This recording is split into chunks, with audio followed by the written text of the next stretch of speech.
channel is Debunk This, a show for debunkers to do their thing, as well as for the choir to have a reference point. So many people find it hard to believe that we're being poisoned, tested on, that plans are documented to control and contain us, as well as kill us by the powers that be.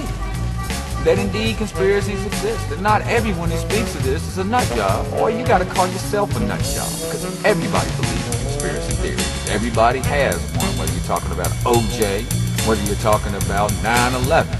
No matter what side of the fence on, you all are conspiracy theories. Now the show is about why they do what they do. It's about the fact that it has and is being done.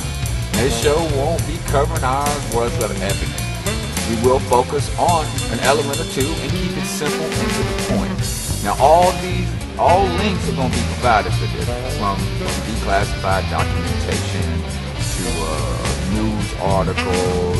Now there are many people who like to comment, and I know you've seen them, you might even be one of these people. That is ridiculous to think that the U.S. government will poison, test, or even kill its own citizens. I mean, they say that you're a conspiracy nut. Or they ask, why would the government do that to its own people? And to those people I have to say, to understand why, one must understand how and if they're even doing it. Now, through investigation and research, the how and if can be found in declassified material, documentation, appending evidence to the why. Now let's get on into this, and let's start by taking a look at 64 years of declassified material dating from 1931 to 1995. Now, using any search engine out there that you want to use, type in human experimentation, government experimentation, and you'll get a bunch of sites out there that have the same list that's going from 1931 to 1995.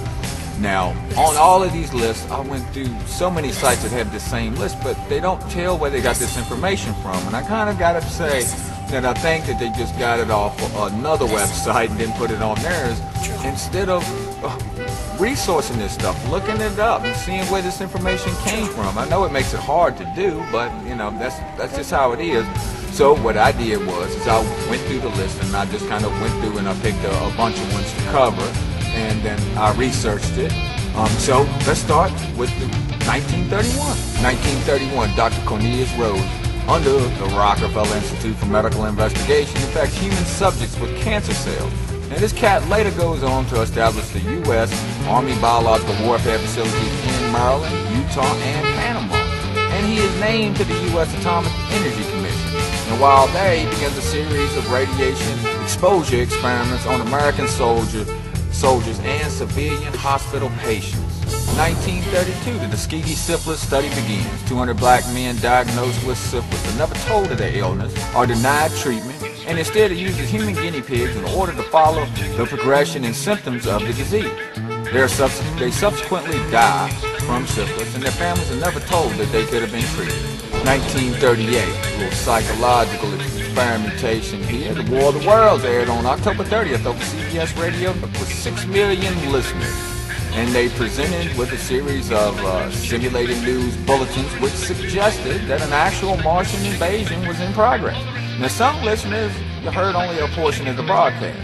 And in the atmosphere, tensions and anxiety leading to World War II took it to be a real news broadcast. Now, newspapers reported that panic ensued. People were fleeing the areas. Others was thinking they were smelling poison gas, and so on and so on. Now, this was directed and narrated by Orson Welles. The episode was an adaptation of H.G. Wells' novel The War of the World. Now, Wells' adaptation was one of the Radio Project's first studies. Now, the Radio Project was a social research project funded by the Rockefeller Foundation to look into the effects of mass media on society. 1940, 400 prisoners in Chicago were infected with malaria in order to study the effects of new and experimental drugs to combat the disease. Nazi doctors later on the trial in Nuremberg cite this American study to defend their own actions during the Holocaust. 1942, chemical warfare services began mustard gas experiments on approximately 4,000 servicemen. The experiments continued until 1945, and made use of the Seventh-day Adventists who chose to become human guinea pigs rather than serve on active duty. In 1969, Dr. Robert McMahon of the Department of Defense requests from Congress $10 million to develop within 5 to 10 years a synthetic biological agent to which no natural immunity exists. The very next year, 1970, funding for the synthetic biological agent is obtained under H.R. 15090. The project, under the supervision of the CIA, is carried out by the Special Operations Divisions at Fort Detrick, the Army's top secret biological weapons facility. Speculation is raised that molecular biological techniques are used to produce AIDS-like retroviruses. In 1990, more than 1,500 6-month-old black and Hispanic babies in Los Angeles are given an experimental measles vaccine that has never been licensed for use in the United States. CDC later admits their parents were never informed that the vaccine being injected into their children was experimental. In 1995, Dr. Garth Nicholson uncovers evidence that the biological agents used during the Gulf War had been manufactured in Houston, Texas, and tested on prisoners at the Texas Department of Corrections. Now that the if and the how is concluded, in our exploration of just these, the why comes into focus. Now, although we can reach different whys, we can agree that the if and the how is factual. The why is something that we have to work on, but we're never going to reach it definitively unless we continue to explore the if and the how. So, to all the people out there that ask, why would the government do that to its own people? I have to answer, I'm not sure why, but they do. They debunk that.